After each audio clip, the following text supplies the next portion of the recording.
اس دنیا میں کوئی ایسی جگہ نہیں جو خانہ کعبہ کی طرح مقدس اور مرکزی حیثیت رکھتی ہو۔ یہ مقام سعودی عرب میں وادی حجاز میں واقع ہے۔ روزانہ ہزاروں افراد 24 گھنٹے خانہ کعبہ کا طواف کرتے ہیں۔ خانہ کعبہ کی مقدس تصاویر لاکھوں گھروں کی زینت ہیں اور کروڑوں مسلمان اس مقام کو اپنا قبلہ تسلیم کرتے ہوئے اس کی جانب رخ کر کے 5 وقت کی نماز ادا کرتے ہیں۔ خانہ کعبہ مکعب یعنی کیوب کی شکل میں تعمیر ہونے کے ساتھ ساتھ تاریخ کے آئینہ میں ایک انتہائی خاص مقام کا حامل بھی ہے۔ یہاں ہم خانہ کعبہ کے متعلق چند ایسے حقائق پیش کریں گے جن سے بہت کم لوگ واقف ہیں۔ نمبر 1، خانہ کعبہ کئی مرتبہ تعمیر ہو چکا ہے۔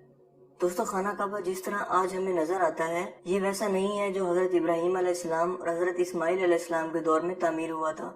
وقت کے ساتھ پیش آنے والی قدرتی آفات اور حادثات کی وجہ سے اس کو دوبارہ تعمیر کرنے کی ضرورت پڑتی رہی ہے۔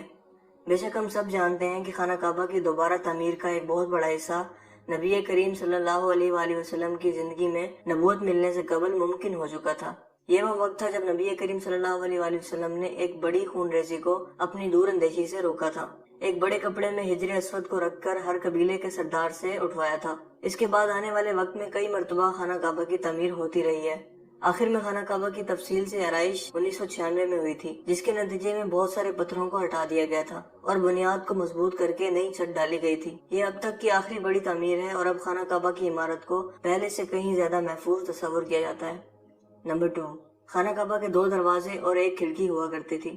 دوستو، دوبارہ تعمیر کیے جانے سے قبل خانہ کعبہ کا ایک دروازہ اندر داخل ہونے کے لیے اور ایک باہر جانے کے لیے استعمال ہوتا تھا۔ ایک زمانہ تک خانہ کعبہ میں ایک کھڑکی ہوا کرتی تھی۔ خانہ کعبہ کی جو شکل آج موجود ہے اس میں صرف دروازہ موجود ہے، لیکن کھڑکی اب ختم ہو چکی ہے۔ نمبر 3، خانہ کعبہ کے مختلف رنگ۔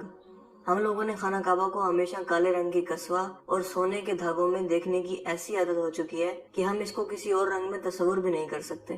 یہ روایت عباسد، جن کی گھر کا رنگ کالا تھا، کے دور سے چلی آ رہی ہے، لیکن اس سے قبل خانہ کعبہ مختلف رنگ کے غلاف سے ڈھکا رہتا تھا۔ ان رنگوں میں ہرا، لال اور سفید رنگ شامل ہیں۔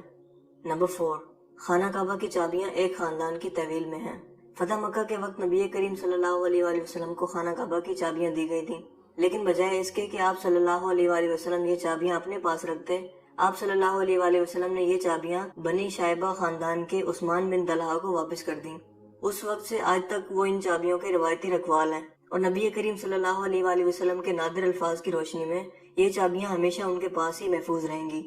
حضور اکرم صلی اللہ علیہ وآلہ وسلم نے فرمایا تھا، اے بنی طلحہ، یہ چابیاں روز قیامت تک تیری تحویل میں رہیں گی، سوائے اس کے کہ وہ زور زبردستی تجھ سے غیر اخلاقی طریقے سے چھین لی جائیں۔ نمبر 5، پہلے خانہ کعبہ عوام کے لیے کھلا رہتا تھا۔ دوستو، پہلے خانہ کعبہ ہفتہ میں 2 مرتبہ عوام کے لیے کھلا ہوتا تھا اور کوئی بھی خانہ کعبہ کے اندر داخل ہو کر عبادت کر سکتا تھا، لیکن موجودہ زمانے میں زائرین کی تعداد زیادہ ہونے کی وجہ سے اور دوسری وجوہات کی بنا پر خانہ کعبہ کو اب سال میں صرف 2 مرتبہ کھولا جاتا ہے اور اس میں صرف اعلیٰ شخصیات اور خاص مہمان ہی داخل ہو سکتے ہیں۔ نمبر 6، خانہ کعبہ کے آس پاس تیراکی کی جا سکتی تھی۔ دوستو، خانہ کعبہ کے وادی کے نچلے حصے میں ہونے کی وجہ سے دیگر مسائل میں سے ایک مسئلہ یہ بھی تھا کہ جب بارش ہوا کرتی تھی تو وادی میں سیلاب آ جایا کرتا تھا۔ یہ مکہ جیسے شہر کے لیے کوئی انوکھی بات نہیں تھی، لیکن یہ بات دوسرے مسائل کی وجہ بنتی تھی۔ اس وقت یہاں سیلاب کی روک تھام اور نکاسی آب کا نظام موجود نہیں تھا۔ بارش کے آخری دنوں میں خانہ کعبہ پانی میں آدھا ڈوبا رہتا تھا، اور یقیناً یہاں پر آپ کے ذہن میں ایک سوال آتا ہوگا کہ کیا اس وجہ سے طواف کعبہ رک گیا تھا؟ ہرگز نہیں، مسلمانوں نے کعبہ کے ارد گرد تیراکی شروع کر دی تھی۔ نمبر 7، تزئین و آرائش کروانے والے حکمرانوں کے نام کی تختی۔ کئی سال تک بہت لوگ اندازہ لگاتے رہے کہ خانہ کعبہ اندر سے کیسا نظر آتا ہے۔ وہ لوگ خوش نصیب ہیں جن کو خانہ کعبہ کے اندر داخل ہونے کی سعادت ملی، اور ایک خوش نصیب وہ ہیں جن کو تصویر بنانے کا موقع ملا، اور لاکھوں لوگوں نے یہ تصویریں انٹرنیٹ پر آن لائن دیکھی۔ خانہ کعبہ کا اندر کا حصہ سنگ مرمر اور ہرے رنگ کے کپڑے سے ڈھکا ہوا ہے۔ جس دور کے حکمران نے خانہ کعبہ کی دوبارہ آرائش کروائی تھی، اس نے خانہ کعبہ کے اندر اپنے نام کی تختی بھی لگوائی۔ نمبر 8، خانہ کعبہ کی تعداد 2 ہے۔ دوستو، خانہ کعبہ کے بالکل اوپر جنت میں ایک اور خانہ کعبہ موجود ہے۔ اس کا ذکر قرآن پاک میں بھی آتا ہے اور نبی پاک صلی اللہ علیہ وآلہ وسلم نے بھی اس بات کی نشاندہی کی ہے۔ اللہ کے نبی صلی اللہ علیہ وآلہ وسلم نے معراج کا واقعہ سناتے ہوئے فرمایا، جب مجھے بیت المعمور دکھایا گیا تو میں نے حضرت جبرائیل علیہ السلام سے پوچھا۔ انہوں نے جواب دیا کہ یہ بیت المعمور ہے، جہاں 70,000 فرشتے روزانہ اللہ کی عبادت کرتے ہیں، اور جب وہ یہاں سے جاتے ہیں تو واپس نہیں آتے، مطلب ہمیشہ نیا دستہ آتا ہے۔ نمبر 9، حجر اسود۔